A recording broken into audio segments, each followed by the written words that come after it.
Тэгэхээр яг банк бус санхүүгийн байгууллагын хувьд лендинг менеж банк бус санхүүгийн байгууллагч тийм. Банк бус санхүүгийн байгууллагын хувьд яг зээлийн хүү банкуудыг одоо харьцангуй бага л та. Гэтэ энээсээ өшөө буурах боломжтой юу? Та нар бол энэ бол яг лимит нь биш ах тийм.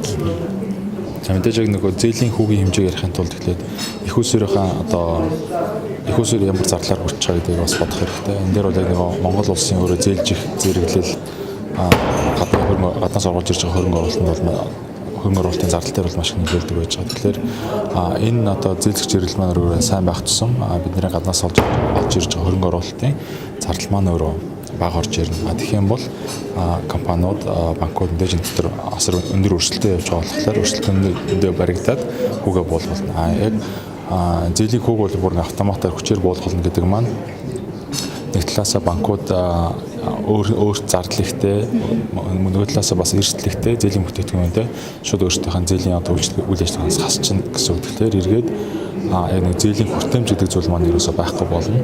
Буюу зөвхөн одоо яг 90 оны их үед зөвхөн хэдэн том компаниуд л барьцаагаа тавиад зээл авдаг. Одоо тэр 18% үетэй тэр зээлийн авдаг тэр боломж нь өсөл харин одоо яг эрсдэл өндөртэй одоо богино хугацааны ч юм уу тэр зээлүүдийг ерөөдөө иргэдэд одоо анагдаж байгаа юм эсвэл жижиг бизнесүүд олгож байгаа зээлүүд ерөөдөө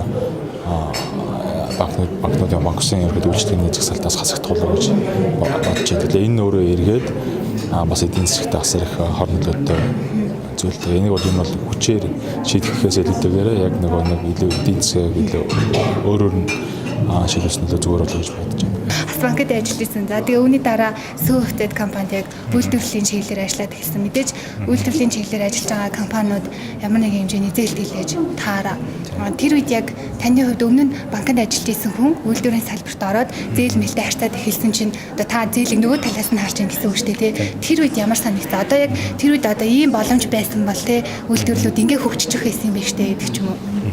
Тэгээ ерөнхийдөө яг миний үед яг одоо 10 жилийн өмнө гэх юм яг банкны салбарыг орхиод гарахтаа бол яг зах зээлийг нөгөө талаас харъя илүү тэр одоо бизнес эрхтэгч талаас банкны салбарыг хараад тэр талаас илүү одоо туршлагатай одоо мэдлэгтэй тийм мэрэгчтэн болъё гэж ерөнхийдөө банкны салбараас гарсан. Одоо ерөнхийдөө ингээд банк санхүүгийн салбар руу ингээд буцаад эргээд ороод ирлээ. Тэгээд ер нь бол яг банкны хөв гэдэг зүйл маань болохоор яг монголчуудад чинь төгрөг хэрэг үнэхээр ингээд савлаад өндөр одоо өндөр дүнгээр одоо долларын ханш ингээд өсөд байх юм бол бизнесээ тэр хэмжээгээр л хөндлөцөө байгаа.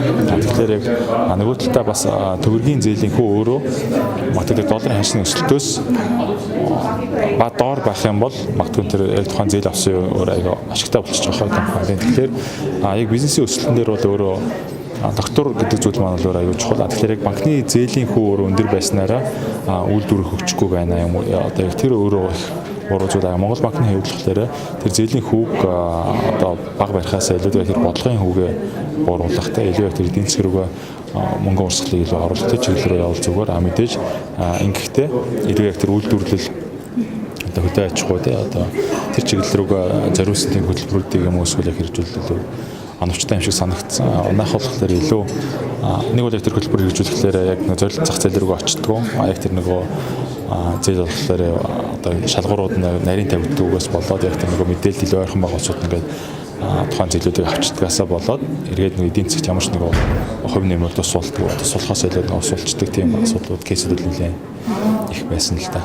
Миний хувьд бол зүгээр одоогийн байдлаар ийм үйлчлэл явуулт байгаа.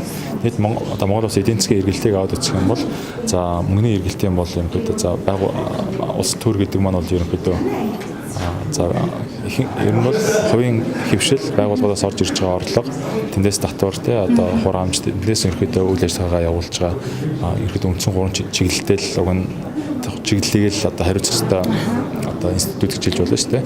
Одоо иргэний аюулгүй байлгах, иргэний эрүүл байлгах, иргэний боловсруулах тий. Тэгээ ерөөхдөө энэ чиглэлээр ерөөхдөө сайн хийж чадахгүй бол тий одоо бусад чиглэл рүү ороод бусад эдийн засгийн асуудал ороод байхад нэг ер нь шаардлага бол байхгүй шүү дээ.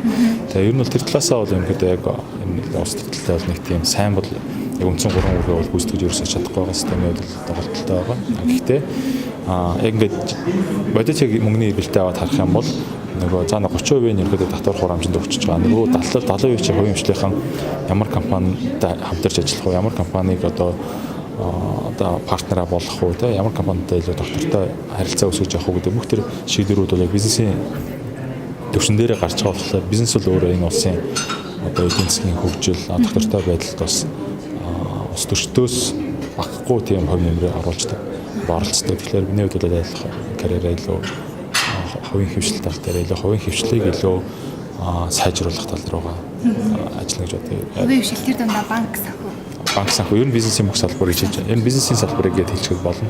Бизнесийн салбар маань өөрөө бас яг тийм ч одоо сайхан тунгалаг яваа тий цэвэр ариун яваад тэгээд ус төр нэг муу яваад байгаа зүйл байхгүй. Бизнес дээр ч гэсэн яг тэр нэг сул талууд байгаа болохоор тэрийг ерөнхийдөө бизнес талаас илүү засъя гэж. Тэгээ үүнийг бас тодорхой гарцыг нь яг одоо хөрөнгөний бирж өөрөө сайн хөгжих хэрэгтэй. Иргэдэд өвчсөн хөрөнгөний зах зээлийн мэдээлэл өөрөө сайжраад тэн дээр ямар компанид хөрөнгө оруулалт хийх үү тэгээ компаниуд өөрөө бас нээлттэй байх хэрэгтэй, үйл ажиллагаа цэвэр байх хэрэгтэй гэх яг бүх чиглэлийг нэмэхэд бусад компаниудаар бас үлгэр дуурайл болж ажиллая гэсэн тийм зөвлөлтөд ажиллаж байна.